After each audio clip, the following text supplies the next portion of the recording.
Well, how are you? Oh, there's a bar across you. One second. Let's make that go away. Uh, Hey, so you like my shirt? you are brilliant. You are You brilliant. are brilliant. So I one of like my it. girlfriends, her name is Hmm. Dr. Shelley Morgan Bear. She designed these t-shirts that when you look at it, unless you're in a mirror, you can't read it because it's backwards, Yes. right? So, and the purpose of it was so that when you look in the mirror, you are given the message, you are brilliant, So they're like or affirmation shirts. affirmation shirts. Yes, yes, yes, yes, Affirmation yes. shirts. I do kind of love the fact that did you intentionally wear that shirt for today? I did not, but it is a good segue. Oh, it is. It is. It's an unintentional, physical, like do they call that Easter eggs? Easter eggs, right? Like when you're dropping hints, they're Easter eggs. I think Oh, the cool kids call it that. oh, I'm not a cool kid, so okay. I could be wrong, which really is just going to be entertaining because I'll be aging myself significantly, but that's okay. I'm Melissa Maloney and I'm old. And I'm Jennifer Matwawana, and I am also old and proud of it. That's right. That's right. We're okay. We're not cool anymore. That's okay. Our kids think we're cool still, Jen, sometimes, every once in a while, occasionally. Every once in a while. Okay, our topic today, I'm putting the glasses on so I can read the topic. Okay. What elite performers know that most professionals never learn? Yes. Okay, we're gonna have a So real really, conversation. Real conversation. yeah. So we're going to really dig into sort of the principles and we'll say the tools that separate exceptional from competent, because that is the key. Like when we're talking elite performance, we're talking high performance, high performing teams, high performing individuals, better than good enough. Good enough exists. Mhm. There's still a place for good enough, but we're talking high performance, high competence. Yes, just to put it in context, right? Yeah. And oftentimes when Mel and I are designing programs and when we're talking in our talks and stuff, we often will refer back to our conversations about athletes because Yes. athletes understand the principles of high performance, Yes. right? And um yeah, and I think there's so much that we can learn from sport that does translate into work. And it's also a really cool way, like it's not that everybody was involved in sport, but a lot of people are were involved in sport and can connect to the analogy. It's an analogy that most people can connect to in some way, and I'll put an asterisk because I actually wasn't an athlete. However, um, I did spend a lot of time in the fitness world, and so even those of us who might not be consider ourselves athletes but still work out, we still understand the concept of pushing ourselves to new levels and that side of things of what we do when we try and drive performance from ourselves in a workout environment. So if we use this analogy of the athlete, the Mm, first thing the athlete needs to do is understand the rules of the game, yes. right? Just like in work, you need to understand the rules of your organization in order to be able to see yourself in it, put and play the game, Yes. right? And we need to realize that those rules, that as they were originally written, sometimes change, right? I'm a big Mhm. football girl. There have been a lot of rules that have changed in the NFL in the last number of years because of head injury and what needs to happen so that like you can't run headfirst into somebody anymore. It's not allowed. And so rules of the game change when technology changes, when circumstance changes, when society changes, rules can change. Yeah. And the thing is, with perfect example with the football is that we learn things as time goes on that we Yeah. might not have known before. So it just improves the sport or it improves the environment that we're in, right? So all of that to say, high performers understand change happens. Like they Yeah. really and especially as technology evolves. Technology has evolved the world of sport Mhm. to a whole other level. And so we're in a world right now where technology is evolving the workplace. And so elite performers understand that if I lean into the change, I'm going to go farther than if I try and push against it. Yeah. So you understand the rules and you're adaptable. You're Yes. flexible, right? Yes. Okay. So that's one. That's Okay. one. Foundation first. Foundation first. Okay. And so then we've got to understand, what is my role in this game? What role am I going to play in this game? You've got to understand that, because if we use the football analogy, and I'm not the most We can switch to uh, basketball if we need to, Jen. We can switch. well, I'm not, I was a track athlete. Okay, so I'll use track and field because I know track and field. Okay, Okay. use track. All right. So I am not, if I am the sprinter, I'm a Mhm. 100-meter sprinter, right? I am not going to approach the 400-meter race the same way in the 100-meter, right? Yes.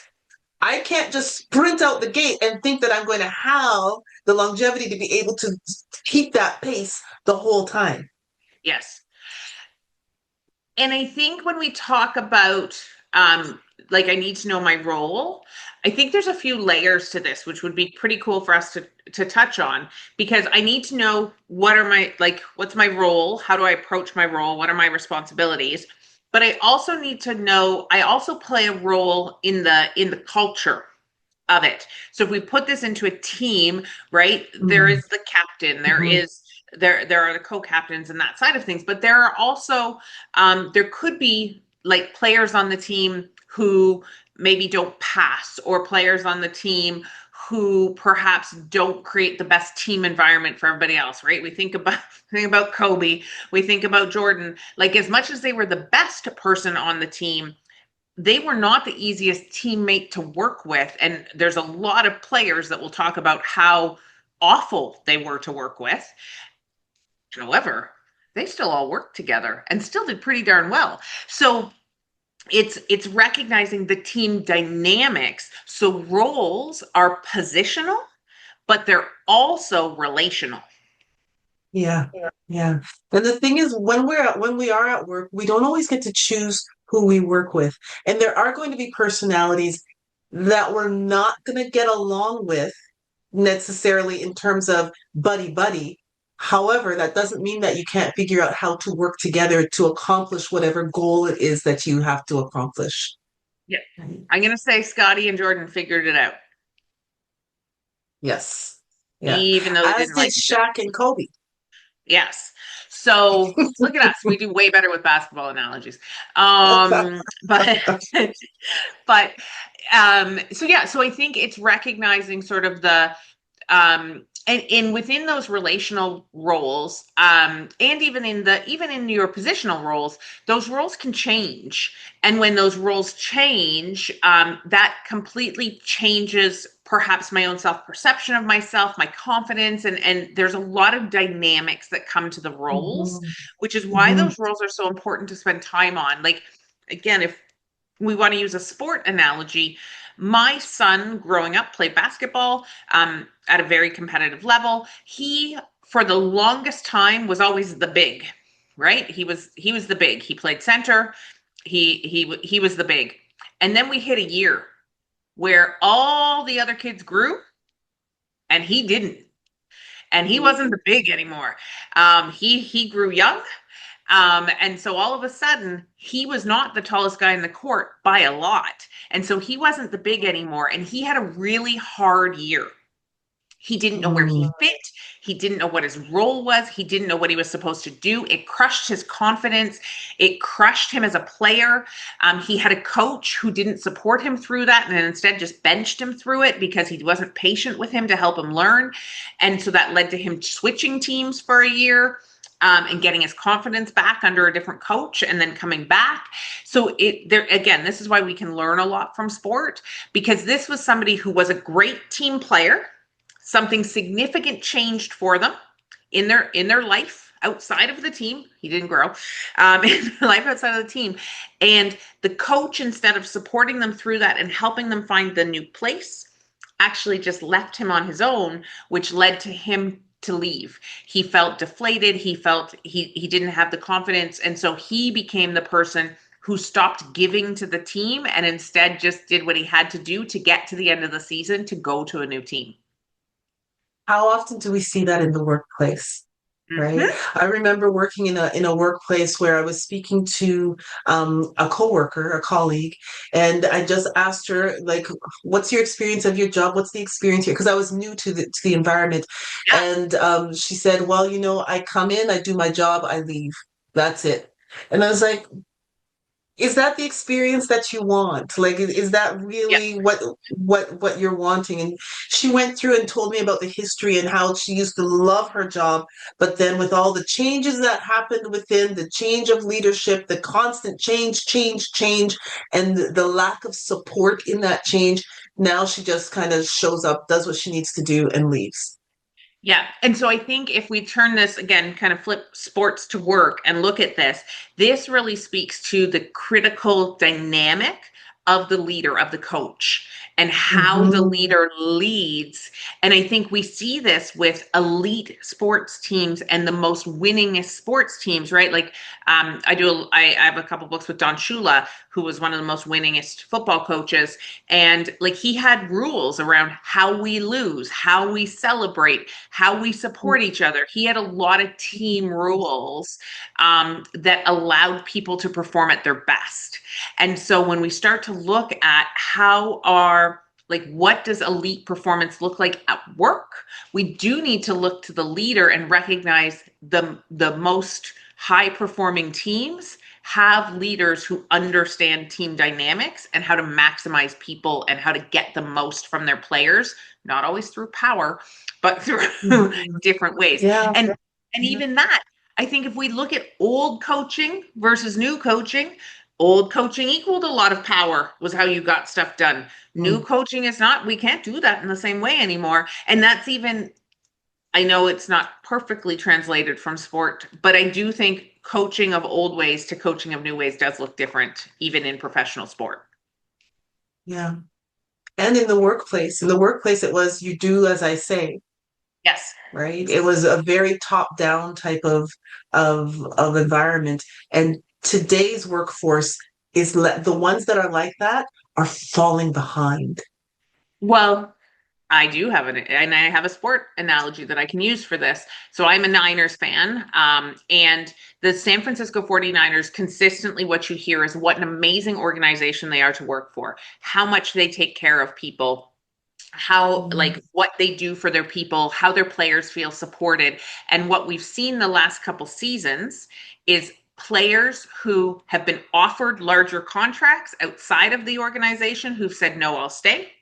Players who have cut their salaries in order to create more salary cap space, so that they can recruit other players.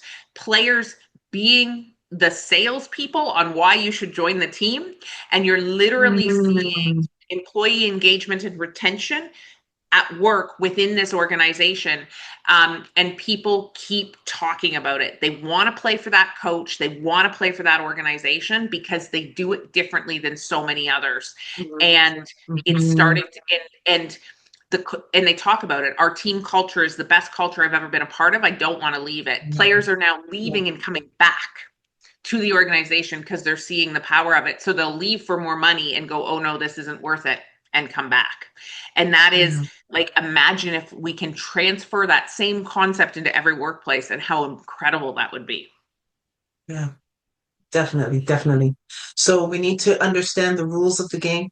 We need to understand our role as well as the leader, right? Mm-hmm. Understand the leader needs to understand their role as well.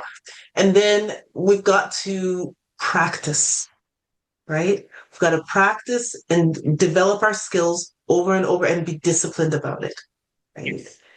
If we're just going to show up and that's all we're going to do, then we've reached competence. Like we're good. It's good enough, right? But skill development. I was just reading yesterday. because one of the things that I develop constantly developing is my speaking skills, right? I'm a professional speaker. I love speaking, and so I'm always reading about speaking. And he in the book I was reading, Craig Valentine, he was talking about making sure that you are reading 3 books. And he didn't develop this, but he was just sharing what he learned. 3 books about a subject makes you almost like an expert because most of the population doesn't even read one. Mhm. So, in comparison to the rest of the population, if you read 3 books about a certain topic, you become by default an expert on it. And so therefore within your workplace, within your role, within the work that you're doing, if you spend some time investing in learning about it, reading about it, practicing your what you do, getting that feedback, the critical feedback, and critical feedback doesn't mean negative. It means, you know, understanding what you do well and where the challenges are, right? And you practice and you practice and you practice, then you become better. And that is the difference between an elite performer Mhm. and one that's just competent. Yeah. And I think if we look at that, there's a few things that you said in there that I think are really critical, sort of individual competencies that come sort of with that training and with that becoming the best at what we do. And one, it's the willingness to learn. It's the belief Mm, that I can continue to grow, right? So it's that growth mindset versus fixed mindset. We used to always talk about 10,000 hours, right? Like 10,000 hours. How do we get 10,000 hours? So it's that willingness to grow, which elite performers are willing to grow and learn and consider different things. It's also the feedback, right? Elite performers are willing to take feedback and willing to take critique and recognize that that's how, again, it's part of their growth. It's part of how they get better, and it's not seen as a negative. And they're also willing to give feedback because if I can help the collective team perform better, then we all win, right? mhm, There's a mhm. lot of that how do we do it better so we all win. But I think the feedback piece is so critical because we're living in a world that's scared of feedback right now, or where feedback is not necessarily delivered with the right intention. Feedbacks become, I don't even know if I want to call it feedback, right? But we're just like, it's almost like opinionated feedback as opposed to feedback that has Weaponized. weaponized feedback. There we go. Yeah, like so it's become this weird feeling versus that ability to have somebody actually critique and go, I'm gonna go to dance just because that's where my head went. Like my niece is a dance instructor, and so she works with elite dancers and helps to perfect their technique. And so you'll watch her in videos and stuff that she posts where she's just flipping somebody's toe just like an inch, but that slight shift of that inch completely changes their spin, completely changes the line that they make. And so it's recognizing that that's the type of stuff that elite performers recognize, is that the smallest change can lead to the greatest outcome. And so if I'm not open to hearing that or willing to do that, then how do I ever become better? Mm, so true, so true. So within your work, looking at all of these, if you're in sales, like what do your calls look like? And how are you um developing rapport with the person that you're on the phone with? Does that need to be honed in on? Do you need to record some of your calls and listen to those calls so that you can hear how you're coming across? And you Practicing know, asking discovery questions, right? Like coming up with different questions so that you get better at asking, at leading from curiosity versus from assumed answers, right? Like even what you talked about, researching your product more and more and more, identifying the latest technologies coming out and what does that mean compared to your product. Like all of that is how you set yourself apart. so that practice part is like the bulk, and being disciplined at that, right? When we're looking at elite performers, they are disciplined in practicing and perfecting their craft, right? They're also not afraid to fail, right? Understanding that there Failure's are just part going of to the be game. times. It's just part of the game. Nobody wins all the time, right? How, and so when you fail, because it's not if, it's when you fail, how do you recover, Hmm. right? And you might want to go back and listen to our previous podcast about resiliency and the different types of resiliency, but how is it that you recover? Yeah. Well, and then I think if we take recovery to sort of a different level, um, elite athletes build recovery into part of their strategy. Elite athletes do not just train 7 days a week, 24 hours a day. They have massage therapists and acupuncturists, and they have off days and they have rest days, and they train at a lighter level, and like they recognize the impact of that. And so I would say, like, if we look at the energy systems and how that comes, that would obviously be the physical energy system, and making sure that we're actively taking time for recovery, but then also recognizing, if we go back into what we already said about that culture, that the impact that mental energy has, emotional energy has, spiritual energy has on the culture within an organization, but also the ability to set somebody up to be able to perform at their best, and what that looks like and what that means. Yeah, for sure. Sure. So, all right. Understanding the rules of the game, understanding what your role is, being disciplined in the practice, the skill making, being okay to fail, right? One of the things that we did not talk about that kind of goes back to understanding the rules of the game is also what is your goal?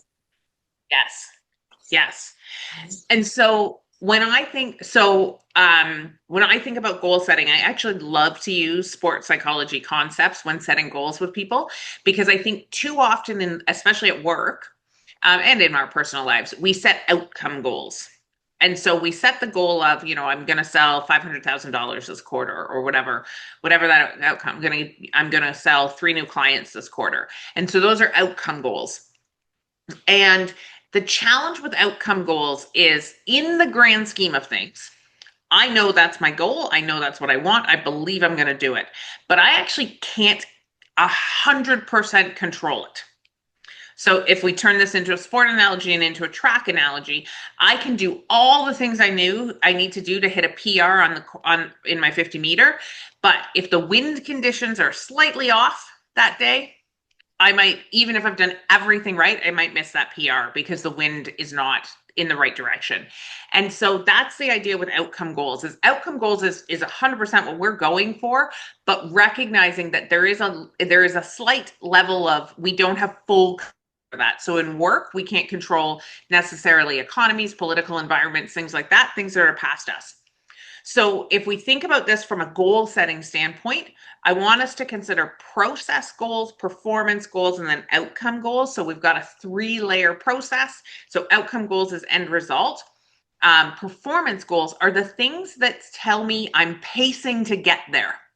Could be closing ratio, could be show ratio, um, could be meetings booked, whatever that is, but I'm pacing the average dollar per sale, right? Cost per head, things like that. I'm pacing to get there. Those are the performance goals. So when we're setting goals, we set an outcome goal, then we set the things that, historically speaking, if I do this, this, and this, I will hit this. And then the most important ones are the process goals. These are the things that are 100% controllable. I can put check marks beside them every single day. They are the things I can control. Number of dials, number of conversations that I have, reading a book that helps me with my development, things that are controllable, that will lead to the performance goals, that will lead to the outcome goals.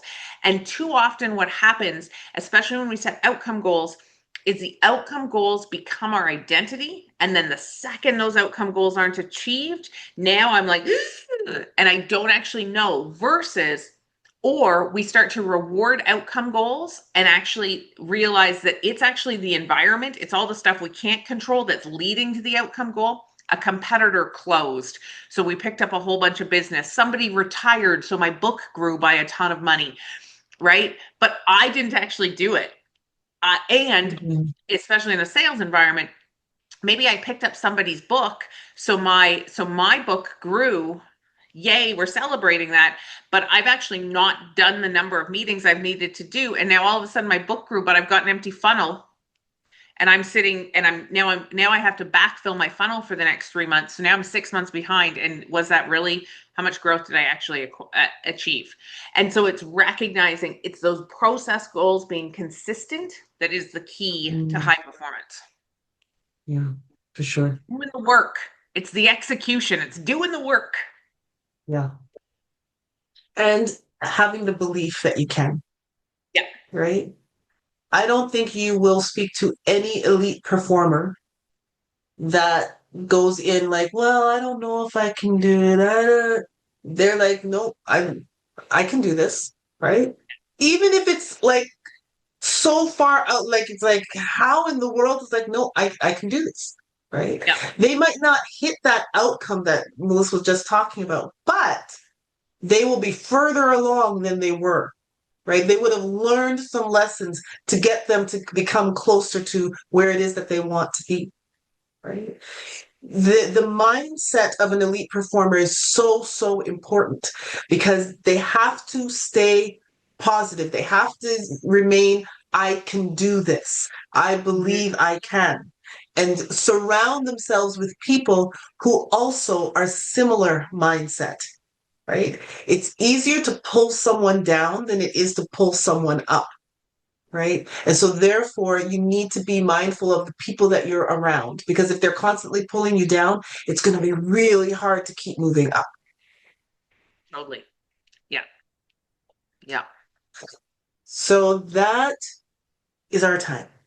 That is our Right time. to the wire. Right to the Okay, so the question that we're gonna leave people with. Ooh, what's our question on this one, Jen?